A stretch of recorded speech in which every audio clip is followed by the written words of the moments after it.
কারখানায় একটি পুরাতন গাড়ি খুলে একটি মোটা ডিফেন্সিয়াল কাজকাম করে দেওয়া হলো। এই দেখেন, দেখতে পাচ্ছেন একটি বড় ডিফেন্সিয়াল লাগিয়ে দিলাম, সাথে দুটি চাকা 500 বড়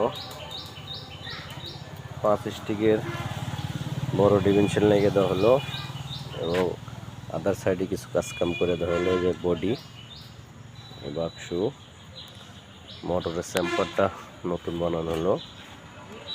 আগে ছিল ব্যাটারির তলে, এখন সাইডে করে দিলাম। এই গাড়িটি এখন অনেক হেভি লোড টানতে পারবে। এই গাড়িটি যে চাকার যে ডিফেন্সিয়াল লাগিয়ে দিলাম 2 টন লোড বহন করতে পারবে আরামাইসে। এবং ভিতরে আমাদের নতুন গাড়ির কাজকাম চলতেছে কারখানায়।